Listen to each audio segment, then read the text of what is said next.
I think one of the biggest mistakes our culture has made, one of the biggest mistakes, is made everyone think they're supposed to be a wife or supposed to be a husband. I think that's one of the biggest mistakes our culture has made.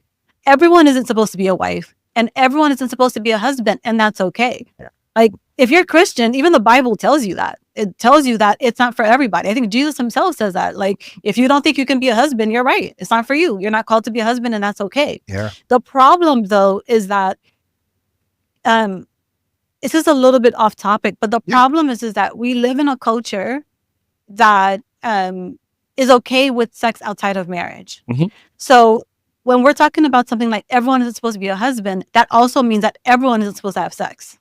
That's what it really means. Mhm. But we live in a culture where we think that everyone is supposed to be a husband would mean that, okay, I'll stay single, keep having sex with different people. Yeah. But that's not really what I'm saying. The reason is because bringing structure into your life means that you recognize, and people tend to like structure. Yeah. As much as people think that structure is limiting their freedom, that's a lie. People like to have a structure that they're living in, No one likes which is why to- people like to be told a time.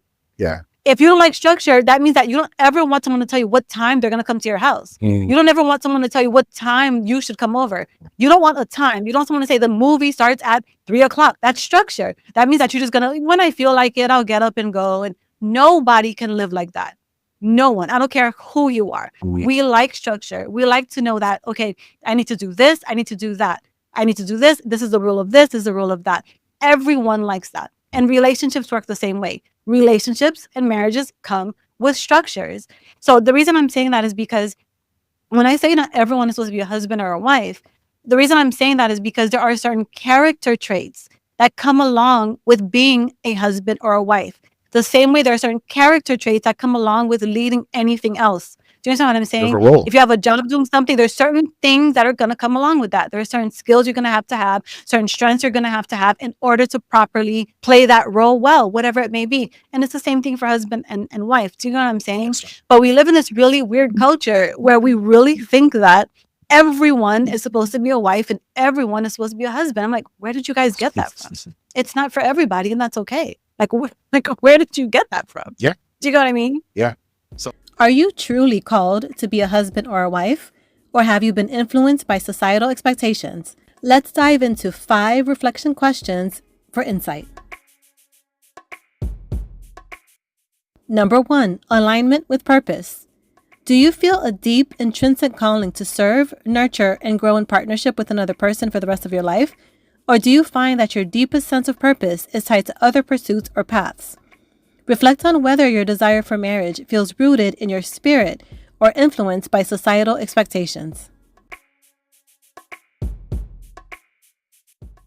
Number 2, capacity for commitment. Are you genuinely prepared to prioritize and consistently fulfill the duties of a husband or a wife, including emotional, spiritual, physical, and financial responsibilities, even during seasons of difficulty and sacrifice? Consider whether you see these duties as a joy and a privilege or a burden.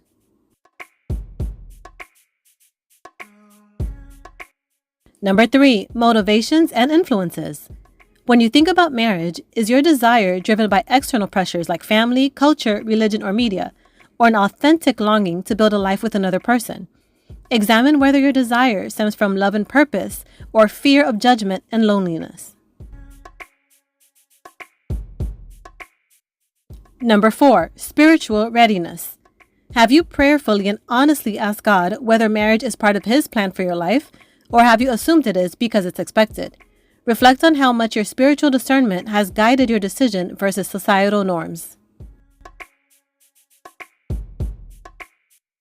And number 5, emotional maturity.